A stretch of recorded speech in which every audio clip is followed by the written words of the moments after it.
சம்மர்லேன் பகுதியில் கட்டுப்பாடற்ற பால் ரேஞ்ச் தீயை அணைக்கும் பணியில் வீரர்கள் ஈடுபட்டுள்ளதால் வெளியேற்றப்பட்ட மக்களை பொறுமை காக்குமாறு உள்ளாட்சி நிர்வாகம் கேட்டுக் கொண்டுள்ளது. சம்மர்லேண்டிற்கு வடமேற்கே உள்ள பால் ரேஞ்ச் காட்டுத்தீ பிரிட்டிஷ் கொலம்பியா சந்தித்த மிகவும் ஆபத்தான காட்டுத்தீயாக மாறியுள்ளது.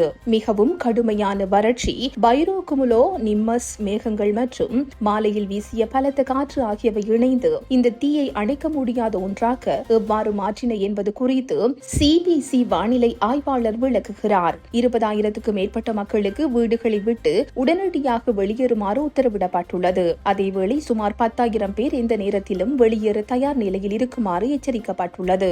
சம்மர்லேண்டில் உள்ள தங்கள் வீடுகளை விட்டு வெளியேறிய குடும்பங்களின் ஆதங்கத்தை புரிந்து கொள்ள முடிவதாக கூறிய பிராந்திய அதிகாரிகள் குறித்த காட்டுத்தீ முழுமையாக கட்டுப்படுத்தப்படும் வரை வெளியேற்ற உத்தரவுகளை திரும்பப் பெறுவது பற்றி சிந்திக்க கூட முடியாது என்று தெரிவித்துள்ளனர். சுற்றுலா பயணிகள் ஒகானாகன் பகுதிக்கு வருவதை தவிர்க்குமாறு கேட்டுக் கொள்ளப்பட்டுள்ளனர். அத்துடன் புதிய தீ விபத்துகள் ஏற்படுவதை தடுப்பதற்காக சில பகுதிகளில் ஆஃப் ரோட் வாகனங்களை பயன்படுத்த உள்ளூர்வாசிகளுக்கு தடை விதிக்கப்பட்டுள்ளது. பாதுகாப்பு உறுதி செய்யப்படும் வரை பொதுமக்கள் வீடுகளுக்கு திரும்ப வேண்டாம் என அதிகாரிகள் எச்சரித்துள்ளனர். சுற்றுலா பயணிகள் பாதிக்கப்பட்ட பகுதிகளை தவிர்த்து பாதிப்பில்லாத பகுதிகளுக்கு செல்லுமாறு கேட்டுக் கொள்ளப்பட்டுள்ளனர்.